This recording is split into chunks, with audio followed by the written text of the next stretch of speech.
Welcome to David and David on Real Estate. Join us as we explore the ins and outs of the real estate market. Good morning, everybody, and welcome to podcast number 13. Good morning. Absolutely great morning and a big day today because Shreb released their market update numbers for the month of June. And I want to dive right into some of these statistics because some of these numbers are quite large, and I can't wait to share them with you. All right, let's hear what they said. So total residential transactions year over year, comparing June of 2021 to 2020, we're up 28.5%. Now again, last June, we're coming out of COVID, so the numbers were a little bit weaker than regular. But again, 28.5%. We did over 11,000 residential transactions in the month of June. So again, some great numbers, and nice to see that we're really coming out of COVID very strong as well. Yeah, no, those are great numbers. I think in our office, everybody's took a big sigh of relief once we got past June 30th this year. Like June was an incredibly busy month for us with closings. I think for our office, we set record numbers for the volumes of transactions that were closed in June.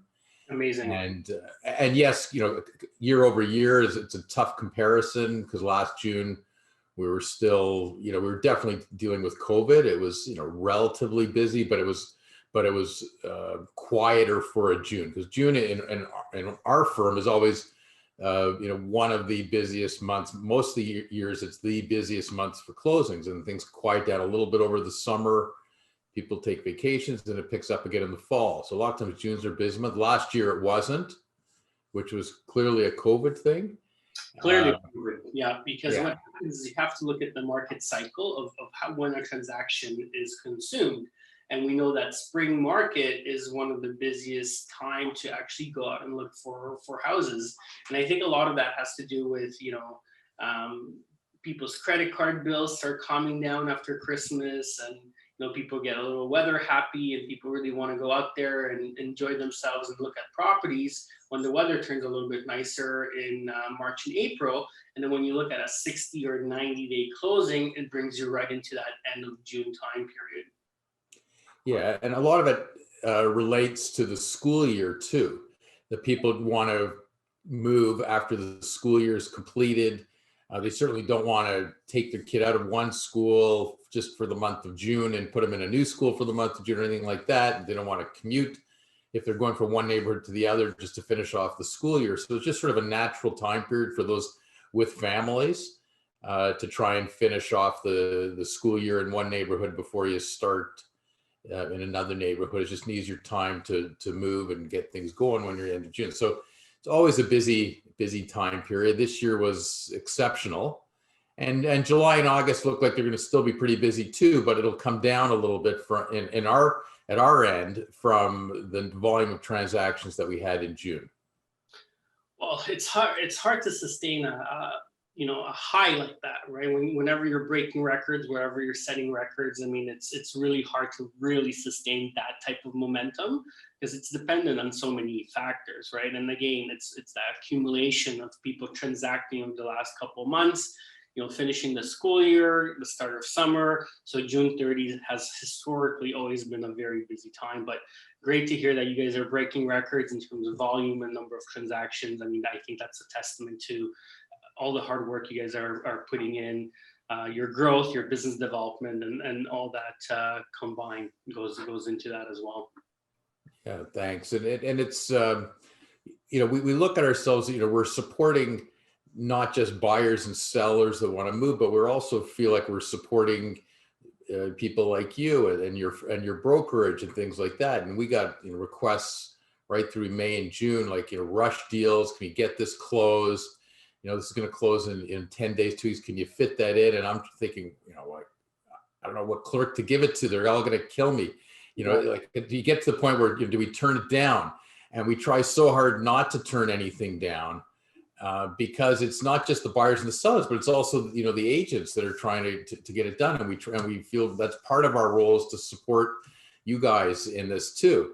Yeah. So we talk about it internally with our staff and everything. And we got a bunch of gamers there, and they just took on more and more work and said, yeah, you know, get it to me. I'll get it done. I'll stay late. I'll come in early. I'll work extra hours and get it done, which I really appreciate. We've got like the greatest staff in the world to do that because they get it. It's part of our industry. And, you know, and you never know, the market could go quiet in September, October, and they're not busy. Like, it's probably not going to happen, but in theory it could happen. It won't happen. No. No, but I mean, I got a request from one of my agents a couple of weeks ago, and she gave me a call and she said, David, how early can we close? Because I have a seller that's really under duress, and they need to close as early as possible. And my first responses to her was, you know, call David Korman, get in touch with David Korman, you know, make sure that there's open communication so that it's a successful transaction for everybody involved, including her seller. Right. And she did. She reached out to you, and, you know, you guys worked through some timelines, and you guys were able to accommodate, I think, like a 2.5 week closing, which is absolutely amazing. But what's even more amazing is that it speaks to that relationship building between our two companies. Right. Because without that open communication, you know, some law firms might not be able to handle a 2-week closing. There needs to be open communication. There needs to be that relationship built between, you know, our brokerage and your firm to really make that transition for the seller as smooth as possible. Yeah, and I appreciate that. And we have to be open and honest in our response in those situations too, because, you know, there's certain transactions that we're asked to do that maybe don't have to be closed in the month of June and can wait till the first week of July. If it's just a transfer of title between parties, sometimes it's a refinance that doesn't have to get closed at a certain time period. So we have to look at it first and give a proper answer. You know, we had quite a few requests in June where we weren't the first choice of a law firm. Somebody had already gone to 1 or 2 other firms, and they said, sorry, we can't take you. We can't get it done. We're at our limits. I only got 1 clerk. I only got 2 clerks. We can't do it. You know, we took things on. But even before we do that, we look and see what it is. Like, you know, is the financing in place? Is your lender going to be able to get this done in 10 days? Because if realistically we're getting to June, we knew that a lot of lenders would not be able to handle the volumes too. They were going as crazy as we were. And sometimes that was the real answer. Like, you know, we can get the documents done, but can your lender actually turn this around that quickly, given the volumes they have? And a lot of times for refinances, and you know, we went back to lenders and said, well, no, actually, they're not likely to get it done by mid-June. We really should set this up for the first week of July, right? So we got to, you know, look into things and give proper answers and not just say, oh yeah, we can be a hero and get it done for you. The reality is, transaction may not close in that time frame anyways, not because of the legal services we're providing. There's other services. There's underwriting conditions. There's finance conditions that have to be met. So part of our role and your role is to guide the clients through that, manage their expectations. Yeah, absolutely. And I mean, lenders are feeling, you know, probably more pressure than we both are combined, just because there has been so many changes in the mortgage sector, right? And I mean, CMHC made a big announcement a couple of days ago that they're reverting back to their old qualification criteria, right? Because the new qualification criteria just didn't make sense, and they really impacted the one sector of the home buying world, which is new hometown buyers. And you know, a lot of people felt like they penalized them. So you know, very interesting what's happening out there in the lending field and how it impacts both our businesses and the buyers and sellers. Yeah, and that's important for agents and brokers to be on top of those developments, because, you know, at one point, you know, people are told, yeah, you're going to be able to afford this type of house, or this is what you can look for, and all of a sudden there's a change like that. And that's, you know, correct me if I'm wrong, David, but that's pretty significant. Absolutely. Even though these changes seem like they're small, but it's really significant when you break it down for a potential buyer, right? Absolutely. And you have to stay on top of it, and you have to rely on professionals in your team to really guide you through that process. And, you know, 10 years ago, a buyer really knew what their financial position was like, and had a really good idea about, you know, where they stand and how the bank is going to look at their application. Nowadays, with mortgage rules changing almost on a daily basis, it's that much more important to really go sit down with a professional, go through a qualification scenario, and really understand what it is that you have to do in order to qualify for that mortgage, right? And between the time you purchase and the time you close, you know, there's also certain things that have to be done. Make sure your taxes are paid, right? Make sure you don't incur any more debt. That means, you know, no large asset purchases. Don't go on and buy a new car. So, you know, having the right team on your side to really explain those things and work through all those details with you is absolutely crucial. And you, in your role as a leader of your brokerage, like, I know you're always up to date, you're always looking for these things, you're getting informed, you're getting bulletins and things. And then what do you do internally to make sure you get that message out to all the agents? Because I know some are probably good at sourcing those things on their own, and others probably sort of wait for you to spread the word. Yeah, so we circulate a lot of internal bulletins. We jump on webinars and really talk to our agents, and we make sure that they're informed, right? And we really try to empower them with the most information. Like, we had the mayor of Mississauga in a couple of weeks ago, right? We have regular webinars with your office. We bring other industry professionals in all the time.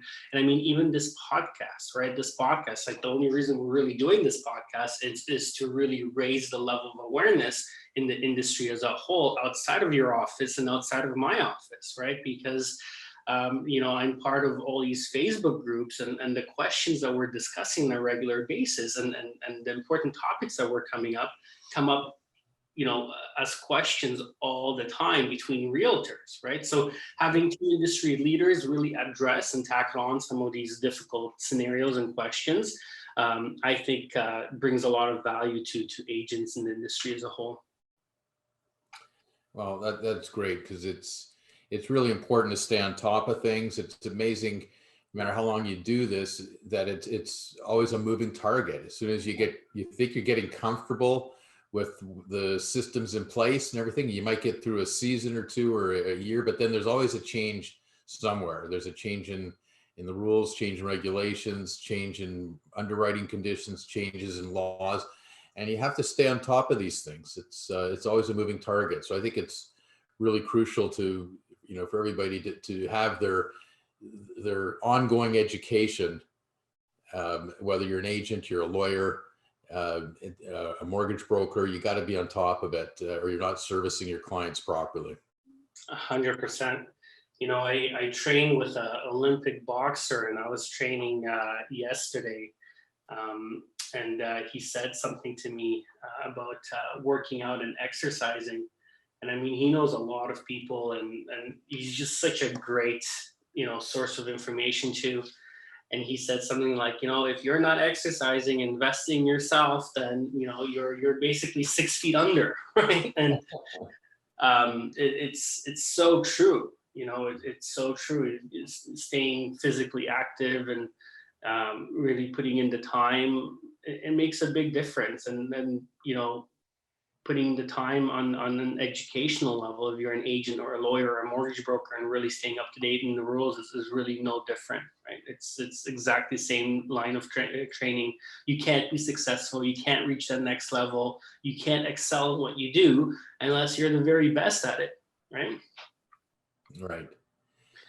So Dave, the next stat I wanted to share with you is the average selling price year over year. We're up 17% from June 2020 to June 21. So the average sale price across all different types of real estate, condominiums, semi-detached, detached, and townhouses, is up 17% to $1,089,536. That's a 17% increase over what time frame? So that's comparing June of 2020 to June of 2021. Wow. So that's unbelievable to think that a property that you owned a year ago is now worth 17% more than it was then. which may, it's worth that. That's what the market is showing, right? So you never know, there could be a change in that. That doesn't mean you're going to necessarily get a 17% increase, but that's what people have been getting. And that's an average, which means that there's lots that got more than that. Oh, 100%. And there's lots that probably got less, and had more normal increases, but that's an average. So that is unbelievable. Yeah, we really invested a lot into training our agents how to work and do more business with investors, right? It's a big trend that's really happening in the marketplace right now. And just a couple of days ago, we were going through an analytical analysis of a property, looking at the numbers. And appreciation is one of the profit centers of real estate. And we were using a very conservative 3% year-over-year appreciation, right? And here we're seeing 17% year-over-year appreciation. So I mean, that 3% figure that we were using in our analysis is extremely conservative and very easy to attain in today's real estate market. And for those realtors that were part of that webinar and that conference call, over a 5-year period, as long as we had positive cash flows, a triplex that we were analyzing, we had 129% cash on cash return after buying that property with a 3% appreciation. Dave, I can guarantee you, if I put in 17% year-over-year appreciation, we would have been like at 250% return, cash on cash return after 5 years. I mean, the wealth building that you generate by investing in real estate is just phenomenal. It's absolutely phenomenal. It's such a great vehicle to really, build wealth. Yeah, that's fabulous. Now, it's hard to imagine, these type of increases sustaining themselves. Like you just can't imagine you're going to get it a year from now when we're doing podcast number 100, whatever we're going to be doing, that we're going to be saying, okay, it went up by another 17%. Like it's possible, but it's unlikely. Like what would a more normal increase be year over year? And we're talking about GTA, which is a very desirable place to live, and as you and I've discussed, the prices never seem to really go down. They sort of stabilize, and sometimes there's a marginal decrease for a short period of time, but then it just keeps increasing because there's always that demand to live here, right? Yeah. Well, Dave, as long as interest rates remain low, right, and as long as there's inflation out there in the marketplace, which I think there's a lot more inflation than we think. As long as those two remain constant, then I can guarantee you that even a year from now, we're going to be seeing these type of double-digit increases in the price of real estate. Like even the price of lumber and the price of labor is absolutely crazy. I had somebody come and do some yard work, and they wanted $35 an hour to do yard work, right? Right. Whereas 10 years ago, if you gave somebody $20 an hour, they were happy. They were, and nowadays, that bar keeps getting raised up and up and up, and it's, where is it going to go? Is that same worker going to want $50 an hour a couple of years from now? Well, I'm just glad these sessions are recorded, because you heard it right here, folks. David Gorski just gave a guarantee on tape. We're going to play it back next year, find out if it held true. But it was a conditional guarantee, David. I was going to claw it back a little bit. Hang on, folks. No, you're flying back. But it was a conditional guarantee on interest rates having to remain low, right? As long as that happens, then absolutely, I stand by what I say. Right. And that does make sense. And the odds are really good. I'm not trying to guarantee, but the odds are really good that the interest rates are going to remain low,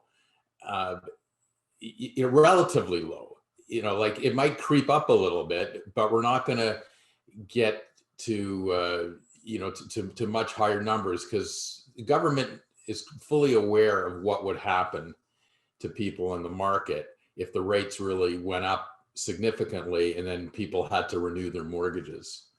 2 years from now or 3 years from now at twice the rate that they're currently paying, right? Which is why they keep adjusting these tests, for what you qualify for, right? Because that would be, disastrous and politically disastrous for whoever's in power at the time. So I think there's a lot of pressure on the government to keep the rates relatively down, to keep the economy moving for those reasons. So I think for the foreseeable future, there might be increases, but if there are, it's going to be a creeping. It's not going to be like sudden big changes. It's going to be very gradual creep up, but we're not going to get into 8% interest rates for a long, long time, if ever, in this area. Yeah, and if we ever do, then real estate prices will have to adjust, and they're going to adjust really sharply, right? So, right. But even if that happens, I mean, I know so many real estate investors that have a large amount of cash available. And I think the minute we see any sort of significant drop, we're going to just see a lot of people jumping into our market and investing substantial amount of money.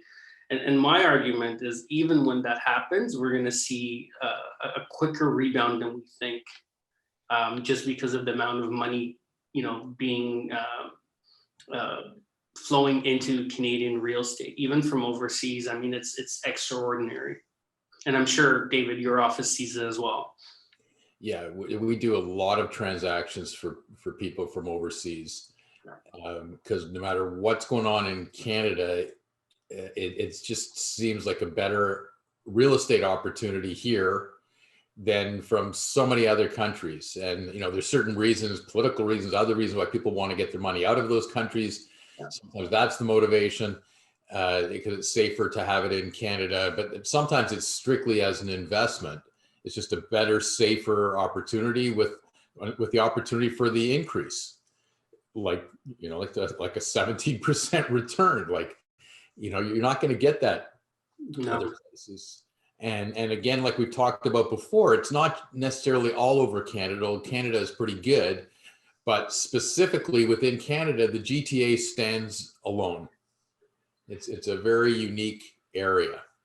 And it always has, right? Like, even when you look at Alberta, like, it's so heavily tied to oil and to, really what's happening out there with oil, right? And they've gone through ups and downs with the price of oil fluctuating, because obviously, there's a significant cost to mining the oil out there, right? So as long as the cost goes up of oil, then they do very well. If the price of oil drops, then it's cost prohibitive to really mine for oil there, and that really has a huge impact on their economy, just because all their goods are basically in one basket, right?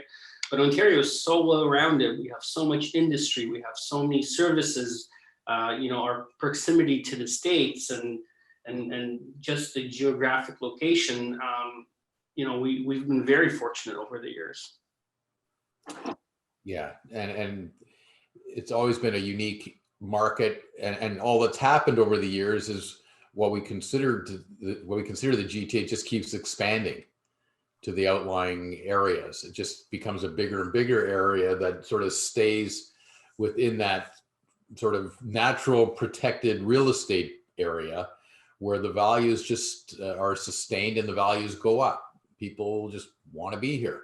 Yeah. And then their next generation wants to grow up here, and they want to stay here. And we don't lose people. We always gain people. Immigrants want to come to this area, and once they're here, they stay. And so they spread out. They go a little bit, to the east, to the west, to the north, but they're not leaving Southern Ontario. Yeah. And the whole trend of going east and north is huge nowadays, right? We're seeing people move out of the GTA. We're seeing people go to Innisfil and Barrie and Uticumsett and Alliston and Beaton and Brantford and Grimsby and St. Catharines, right? Like, I mean, what's happening in some of those real estate markets is just unbelievable, right? And it seems like the further you go away from the core, the more multiple offers you're seeing, and the more transactions you're seeing, to the point where sometimes when you come back to the core and look at some markets here in the core, there's some opportunities, because people are looking more outside of the core than they're really looking inside the core. for real estate nowadays, and you know, there's some gaps there in the market. So again, make sure you have the right agent, make sure you take a look at all that, and there's always opportunities in real estate. Yeah. The other statistic, David, this is the last one I'll mention, is the days on the market.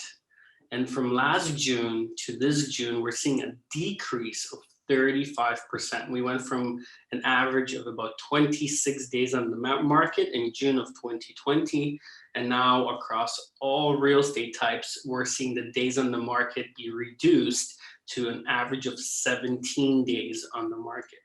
Now, that 17 days also includes conditional periods. So if you have a home inspection, if you have financing, 3, 4, 5 days for those conditions, that 17 days would include the conditional period as well. Yeah, so that's a pretty remarkable change in a year. You know, that's, you know, so what you're telling, if someone comes to you and says, I want to sell my house, and they come to you and say, you know, how long do you expect it to be on the market? You know, if they're coming to you today, like, what are you telling them?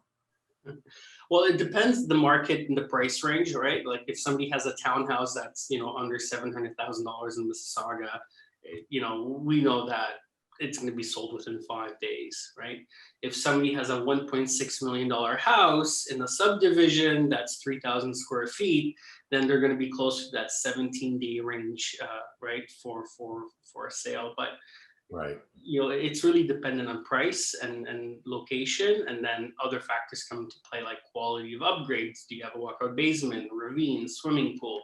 But you know, on average, we're seeing that the number of days on the market is extremely low, and it's trending downwards as well, right? So again, not a lot of inventory in the market. When I look at new listings year over year, compared to last June, we're about at parity, right? But last June was, again, record low numbers for new inventory coming out. We were just coming out of COVID. People were really not sure what's happening. Sellers were wary about other people in their home. So we were already at record low inventory levels, and those inventory levels haven't gone up. We're still seeing about the same listing activity on the market, which is extremely low. And it's part of the issue of really what's going on, right? If supply is low and demand remains steady, and there's a gap there, right? The days on the market of whatever's listed is going to be edging downwards because people are, you know, there's more people in the market buying than there is listing. right. That basically explains, you know, these two sort of startling statistics you're giving. One is the prices, because the prices get pushed up when the inventory is low because of the demand, and multiple offers are happening.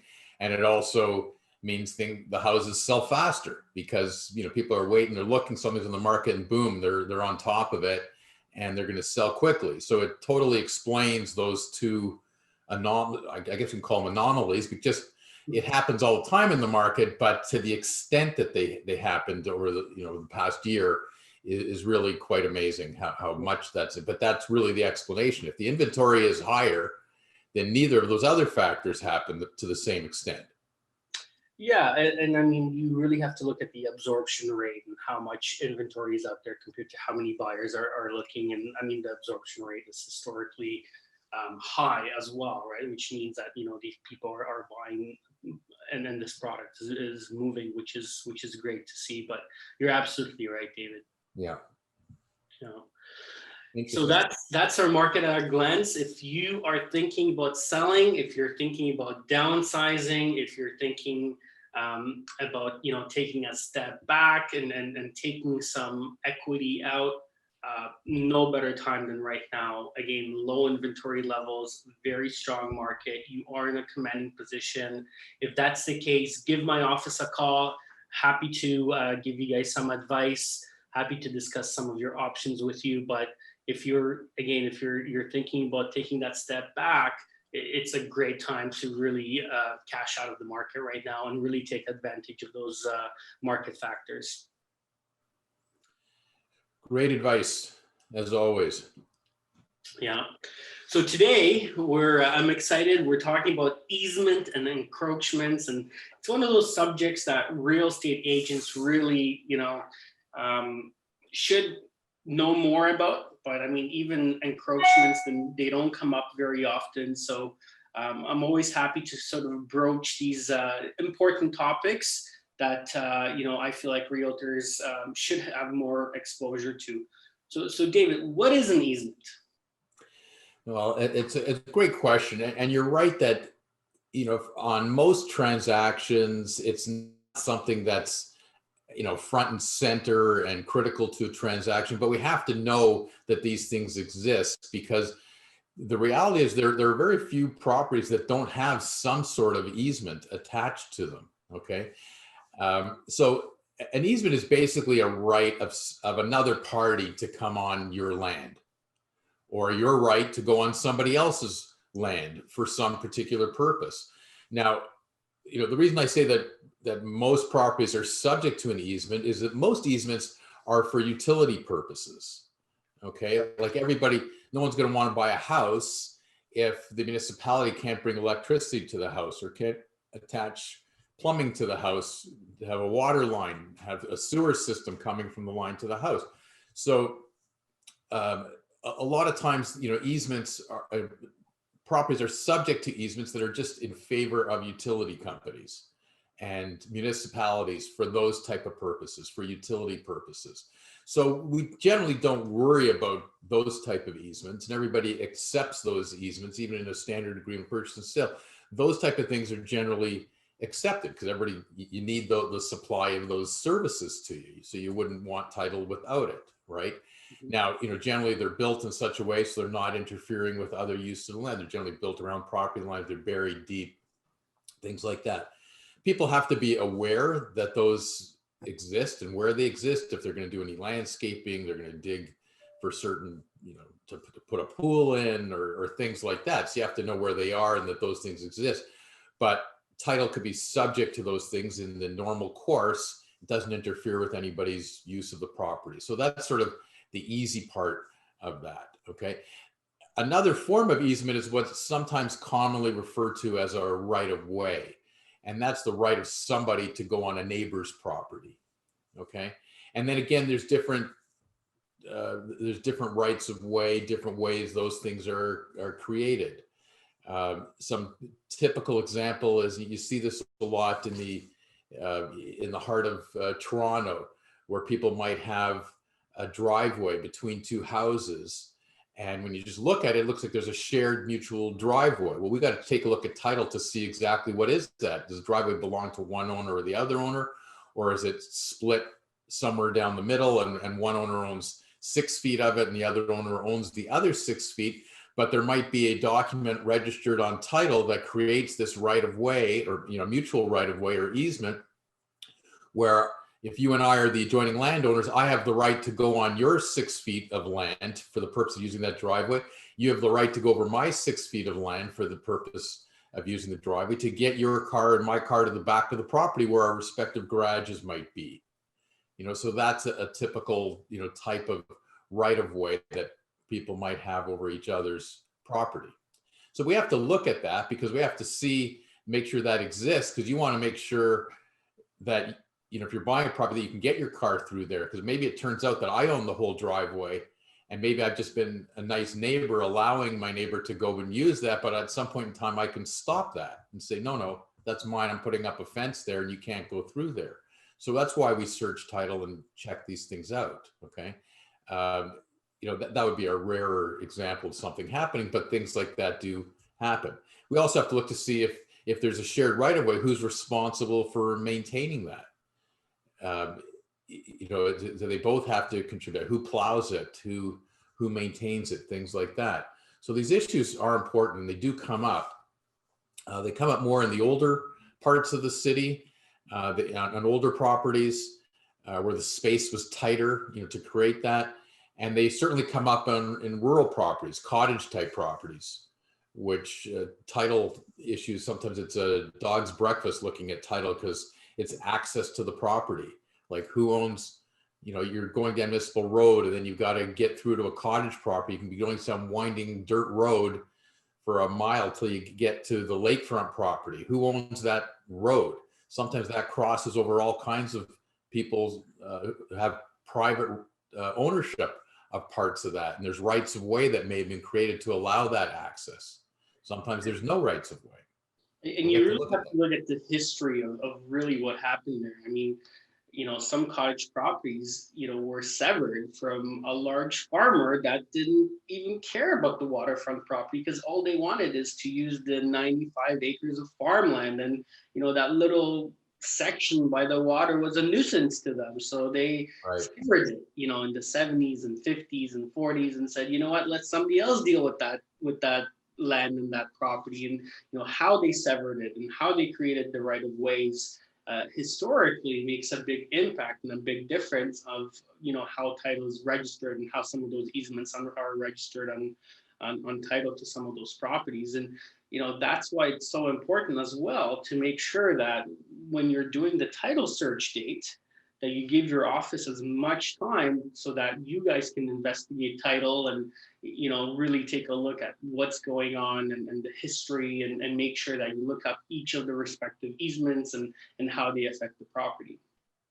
Right. And I think I've mentioned before on podcasts that, even if in the agreement, we're given a long period of time to search title, the practice in our office is to search right away. Because when we do find an issue, we need time to deal with it, to clean it up.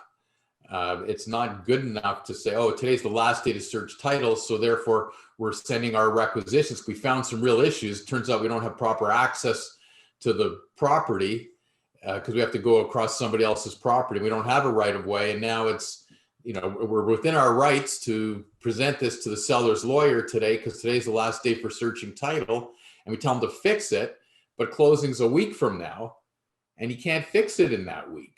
So he needs more time. So that's not really servicing our client or helping the seller out in doing that. So our practice in our office is to try and get our searches done as soon as we get an agreement of purchase and sale in, because if we do find an issue, we want to give the other side time to deal with it. Okay. And I can tell you, one story we had on a cottage property where, there's a cottage on a smaller lake up in Bracebridge area, and, beautiful property and everything. But when you get into the property, you're coming off what's clearly a municipal road, and then you turn into what seems like a road, and you're crossing over about, 10 other cottage properties, and everything just sort of forks off this one road. Everybody's driveway sort of forks off there. And like the last one on this road, it was our client's cottage, dream cottage for their family. When we search title, like we search, I look at it, and then I send it to another lawyer. I was, am I missing something? Or like, I don't think we have the right to get to this cottage. This, I'm looking at the road, and it just seems like it's owned by one of the cottages. And I see he's granted rights to different owners historically to get to some of these other 10 cottages. But I don't see the right of our owner, and I don't see the right of the guy just beside us. I think they have no right to get to their cottage. Am I missing something, right? And then get another lawyer that he takes a look at it, and I think you're right. Then we hire a conveyancer that's an expert in cottage, but maybe we're missing something. It just doesn't seem possible because people have been using this cottage for 50 years already, right? And lo and behold, like, it was never granted properly on title. And the only reason the other, like 8 of the 10 cottage owners eventually did get proper access through it is because their properties had turned over, so they've addressed this issue at some other point in time. And this one never did, because when they first moved there, they knew the guy who owned the road. He was their neighbor and their cottage. They said, yeah, no problem. You can go through here. Everybody uses this, no problem. I plow it. I look after it. Everybody kicks in a few bucks every year, $100 a year, to maintain my truck, and I plow it. I'm here year round, and I'll look after it. And it was just a casual relationship, right? But when that guy leaves or sells his property, and you don't have that friendly neighbor there, this cottage owner has absolutely no right to get to their cottage. Yeah, that could be, I'm just thinking that could be a really difficult situation, right? Like, what if the new owner comes and says, listen, you know what? I paid $1 million for my cottage, and this road belongs to me. And if you want access, it's going to cost you $5,000 a year for me to grant you access. And correct me if I'm wrong, but I think he would be, well within his rights to ask for that. if it wasn't properly documented on title. Right. Right. Now, you can make arguments that it's been, for the number of years it's been used, et cetera, et cetera. That doesn't create a right of ownership. Like, you're never going to go to court and convince a judge that, oh, you have to declare this road that's shared by 10 people to be a common road and owned by all 10. No, it's still owned by the one party that owns it. And the question is, do other parties have a legal right of way to go across it for a specific purpose to get access to their property? And, and it has to be registered properly on title. And it has to be a grant of that easement or right of way from the owner of that land for the benefit of these cottage owners. And it's usually described for a specific purpose. Like it's only for the purpose of them crossing over for vehicular traffic, or pedestrian traffic, the right to access their property. And sometimes built right into that, there might be something of who's responsible for maintaining it or contributions, or there might have to be an agreement entered into for that as part of it. But that's the other thing people have to be aware of. When you have a right of way for something, it doesn't mean it's a right of way for anything. So if I have a right of way to access my cottage property, it doesn't mean I can then, build a garage over that right of way or put a shed up there or decide to plant vegetables on it. I can't. I have the right to use it to get to my property for access purposes only. And usually a right of way is described that way. It should be described that way, like that it's for a particular purpose. Okay. So David, what happens what happened in that instance? You guys caught that mistake. You guys noticed that, proper right of way wasn't given. Talk to me about what would happen. I mean, you're obviously representing the new cottage owner that bought that cottage. Right. And you found out that there's this issue. So what would be the next steps for you guys to sort of rectify the situation? Yeah, and we're on the buyer's side. So, we put the onus on the seller's lawyer to try and clean this up for us. But having said that, these are sort of unique type situations. And you go to most lawyers in Ontario and they won't have like tremendous experience cleaning these things up. So everybody's sort of digging and trying to figure out the best way to do it and how you go about doing it.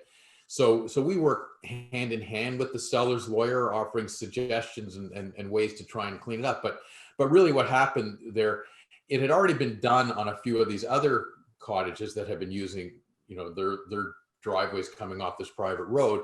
And there was an intention really at some point to do it for everybody. It just wasn't drafted properly to give it to all the owners. And that was clearly what the owner of it, intended to do. It just didn't do it and sort of did it for each property as an issue came up.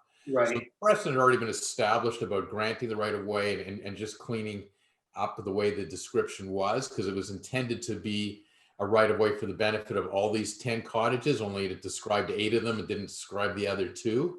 So we ultimately got, the owners to sign off on the documents to amend the legal description and create that for the 2 properties that didn't have it previously. So that sort of cleaned that up, and we had enough time, luckily, because we did our search early enough to get it done without having to adjust a closing date. Mm-hmm. Which was critical to our clients too, because they're buying, they want to get in to use that cottage that summer, and if we had to extend closing because this could have taken months, or if we had to go, to get a variance done or things like that, it could have delayed the whole thing more than it did. So we had a lot of cooperation. We were able to clean it up. And we got lucky to some extent. Well, I would say that, it's nothing to do with luck. It's everything to do with, just skill sets and preparation and cooperation and, digging in and doing the hard work ahead of time, which, your firm is known for. But David, let me ask you this question.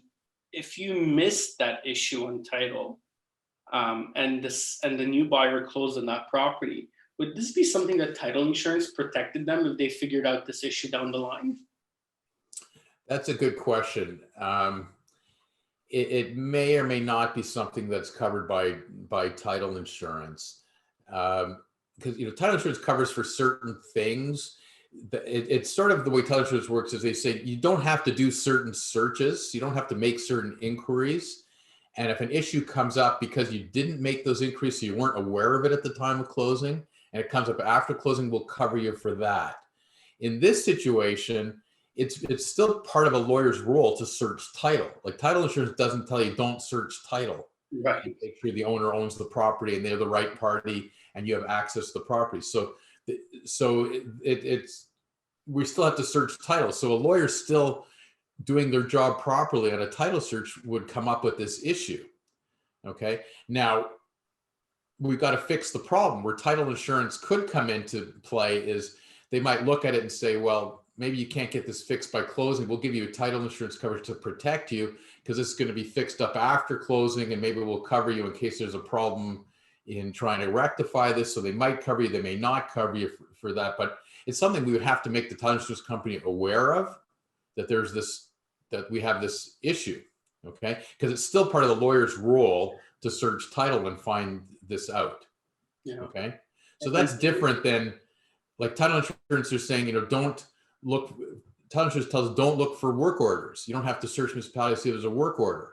And if it turns out after closing that there was a work order, then title insurance will cover that to clean up that work order. Yeah. This is a little bit different.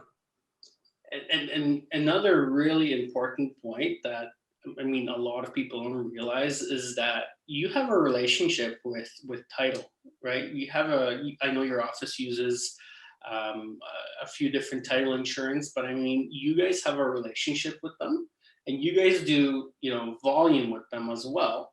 And that influences the relationship that you have with them. So certain issues that, you know, maybe title wouldn't cover, maybe they're going to bend the rules for your law firm just because they value the relationship and the volume of business that you bring to them.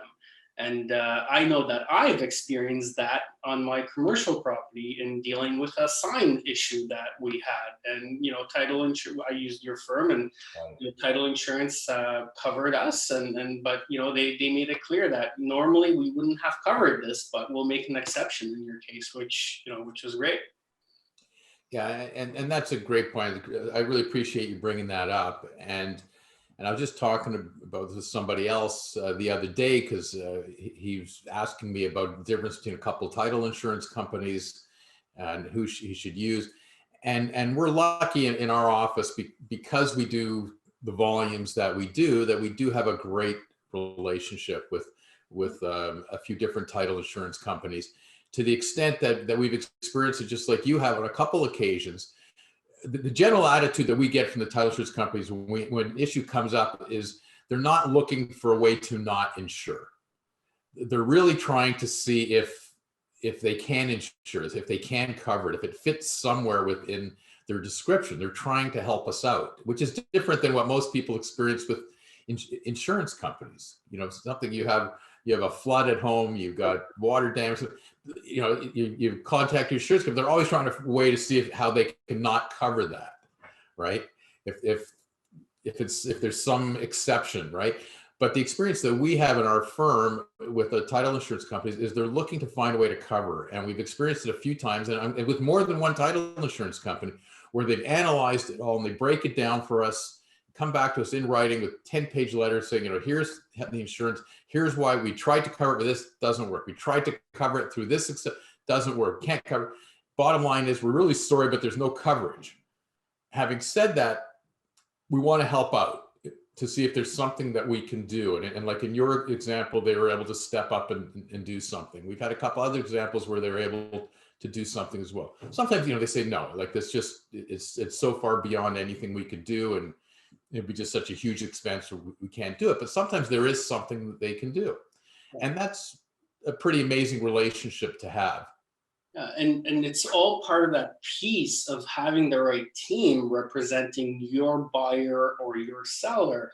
And I always say this to agents, you don't need a lawyer until you need a lawyer. But when you need a lawyer, you need the best lawyer out there, right? And all these pieces fit into that puzzle of making sure that you have the right representation. Now think about it from the customer's point of view, right? They buy a property, there's some sort of an issue, right? Now, you as the agent recommended Kormans, and Kormans has a relationship with Stewart Title. And at the end of the day, Stewart Title steps up and is able to protect the buyer. And it all just translates to like a really exceptional customer experience, right? At the end of the day. And it all starts with making sure that, you have the right team helping your buyer and your seller. Yeah, and that's critical. Sometimes it's the relationship factor that is as important as anything. I'm certainly not putting pressure on Stewart Title that we have a great relationship with, and First Canadian Title, which we have a tremendous relationship with that goes back, since they first came into the province with title insurance. Chicago Title Insurance Company, those are the three main ones that we use. I would never go to them and say, I insist on you covering this, even though you don't have to cover this. And if you don't, we're going to give our business elsewhere. Like, we would never do something like that, because it's a two-way street when you have these relationships. On the other hand, I do really appreciate the efforts that they genuinely make to try and cover our clients and try and find a way. And, and sometimes they just say, no, it's just beyond coverage. And we have to explain that to the client, because just the example you said, if it was this cottage issue, it's not a title insurance issue. It's the lawyer's got to search title. There's certain things, it's not title insurance, right? And we wouldn't put pressure on title insurance company. On the other hand, when they do step forward sometimes and they say, well, look, we can't really fix the problem. We're not going to spend money to fix the problem, but we'll give your client an insurance policy. We'll get an insurance, and we'll guarantee that when they sell the property, we'll give the next buyer an insurance policy too. So no one's ever going to fix the underlying problem, but everybody can sort of live with it and just get insurance down the road to cover it. And sometimes these issues never really have to be fixed. Everybody can just live with it, and you have insurance protection. Sometimes that's a great solution offered by a title insurance company. Yeah, so it's something we don't take it for granted. We don't put pressure on it, but there's like some pretty good companies here that deal with title insurance and know what they're doing, and they know when they can step forward and who they're stepping forward for. You know what, that's a great point, David. And I think, not putting pressure on them to cover, but really working on building that relationship and them stepping up to the plate, is a great way of really solidifying that relationship, right? I think if you put pressure on them to always step up in every situation, I think that diminishes the relationship at the end of the day, right? Yeah. So no, go ahead.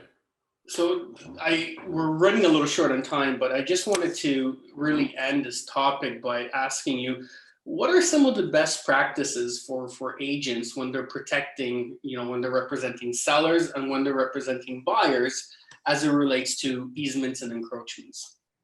Well, that's a good question, because we do want to touch a little bit on encroachments too, which is a little bit. Yes. Oh my God. So an encroachment is really something like a physical element that goes onto somebody else's property. For example, we just are in the process of closing a transaction now where we know that we're selling a property, but we know the neighbor's garage in the back of the property is built, like the corner of the garage is built really on our client's land. Okay, it's been like that for 80 years. And there's an encroachment agreement registered on title, where at some point in time, the two parties entered into an agreement saying, we realize that it's coming onto our property by a foot or whatever it is in one corner, but we're allowing you to leave it. You maintain it. It's your garage. You maintain it. We're not requiring you to move it or anything like that. But if and when you replace your garage, knock it down, put a new one up, you've got to rebuild it on your own land. You're no longer going to be able to build it on 1 foot of our land, right? So, but that's an agreement to be registered right on title. So in terms of, best practice, when you know about this stuff, like, in this case, the agent did a good job. The homeowners remembered when they bought the property, it was subject to this encroachment agreement. So they made sure that it was referred to in the listing agreement that it's subject to this encroachment agreement. They made sure to put a clause in the agreement of purchase and sale that the sellers made the buyer aware that the title is subject to this encroachment agreement. We want the buyer to take title subject to this encroachment agreement. So if we didn't put that in there, the buyer could requisition and say, hey, we searched title, we found there's an encroachment agreement. Your neighbor's garage is a foot into our property. We require you to remove it. Or abate the price. Or abate the price, or we're not closing, we're losing a foot of our land at some point. You get into all those types of arguments. So the key, and you get into best practices, is disclosure, okay? Because the reality is, whoever saw this house, walked around the house and went in the backyard, they're buying what they see, right? So I always go back to that, when you're buying what you see. You go in the back, you see there's a garage back there. To the naked eye, when you're looking at it, you just think that's the neighbor's garage. It's on the neighbor's property. It's right by the fence line. You have no idea it's not taking away from your backyard. It's not taking away from what you see. It have no bearing on it. If you didn't know by having a survey that was the corner of the garage was sticking into your property, nobody would ever know it. And it would never bother anybody in terms of buying that property, right? So as a seller, you still want to disclose it and make sure that the buyer is going to have to buy subject to it, so it doesn't give them the right to raise those type of issues. Hey, move the garage, or give us an abatement, or we're not closing. We're making a valid requisition. We've changed our mind. It might give them a right to just change their mind and look for an out because they think they overpaid or they found a better property. You don't want to give them those opportunities, right? So best practice, if you know about these things, you disclose it in your listing, disclose it in your agreement of purchase and sale. Okay. Nobody looking at this property would choose not to buy this property because of this garage encroaching, by a foot into the property in one corner in this big, huge backyard. Because also in this backyard, there's a swimming pool, there's a sports court, there's an outdoor bar. Wow. Like there's an outdoor kitchen. Like it's a huge backyard. Right. Beautifully landscaped, and in one corner, there's this garage that nobody physically looking at it would ever be bothered by it. So the garage is really inconsequential to the rest of the space and doesn't really affect the rest of the space. The other thing I would encourage everybody to do is actually put a copy of the encroachment agreement as a schedule to the APS. So not only refer to it, not only put a clause in Schedule A, but also attaches the schedule to the agreement of purchase and sale. And that way all parties know exactly what the encroachment agreement entails, and they, it forms part of the agreement. Right. So it's important to disclose things. That's the key thing. Like hiding stuff and hoping you get lucky with the buyer and they're not going to requisition it. Like that's just not good practice. Okay. When you're aware of a right of way, you're aware of an easement, you're aware of an encroachment. They're there for a reason. They're there for a purpose. They're generally not going to discourage a buyer. The buyer's going to oftentimes wants the benefit of those things and wants to know that it's in place. Better for a buyer to know that an encroachment agreement exists with this neighbor of the garage than to buy the property and be in a position like, I really want the property. Do I have to go now with the neighbor and negotiate an encroachment agreement? Right. Better to know it already exists, right? So disclosure is always a better route than trying to hide something like this. And again, if you're an agent, you're not sure what it is, or you're not sure to explain it, then you got to come to me, come to a lawyer, and we got to take a look at the document and understand the document, see what the purpose is. Then we can explain it to to any potential buyer properly, and it's not going to scare them off. More often than not, they're going to understand it and they're saying, this is actually a good thing. Yeah, that was going to be my next question, is if you're a buyer, should you be scared by an easement or an encroachment agreement? Should that be a deciding factor? Should you look for a property that doesn't have an easement of encroachment agreement instead of a property that does have one of those instruments registered against it? Yeah, and again, you have to look at each fact situation. I need to give you a proper answer for that. So it depends on the nature of the encroachment or the nature of the easement right away, and it depends on the intended use of the property. So if it turns out there is a big right of way or big easement that runs across somebody's backyard or side yard, and their plan was to try and to do a renovation or an expansion for the house, and now it turns out they may not be able to build over that right of way or that easement, or the encroachment is too close to their house and that impacts on them doing something or doing landscaping or putting a pool in or things. So sometimes you have to look into what their intended use of the property is, because it might affect one buyer differently than another buyer. Another buyer is not planning to do any of that stuff. They're just going to live there with the same as is, where is condition. And the existence of these things will have no impact on them. Yeah. So you have to look at each one on a case-by-case basis. And the most common problem we see when it comes to easements and encroachments is probably to do with swimming pools, right? Buyer bought a property, they looked at the backyard seemed really, really spacious. Meanwhile, there's, a utility easement running across the back or along the backside, and now it's bylaws say you have to be 6 feet away from, any easements or utility lines or property lines.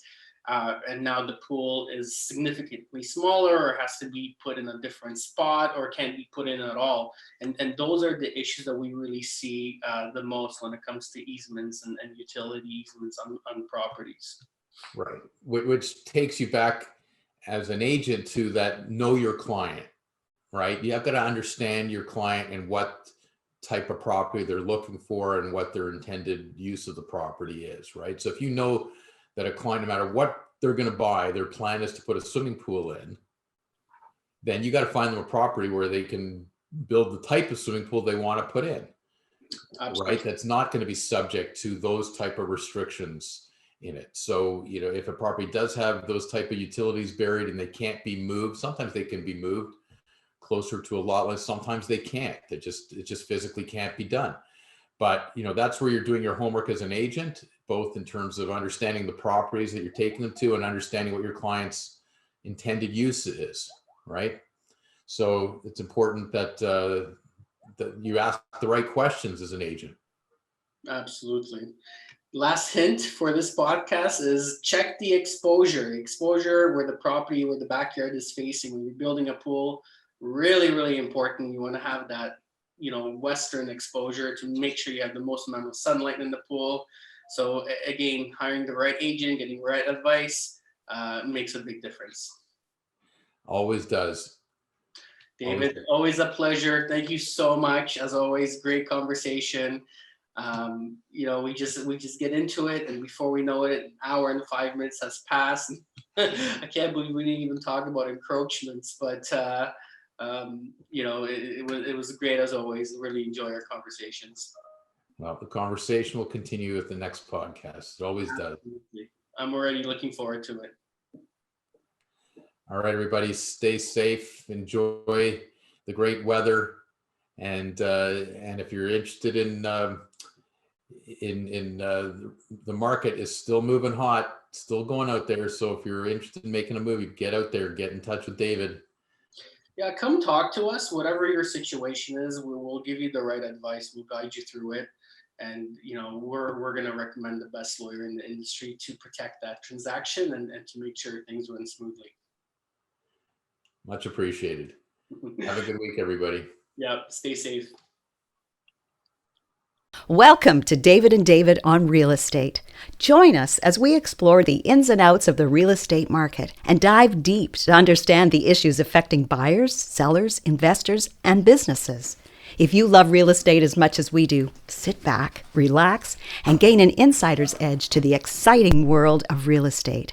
David Gorski is a broker and the owner of Sutton Summit Realty, a powerhouse brokerage providing guidance to over 180 realtors. And David Korman is a partner at Kormans LLP, a respected law firm specializing in residential and commercial real estate transactions, with offices located in Toronto, Mississauga, and Markham.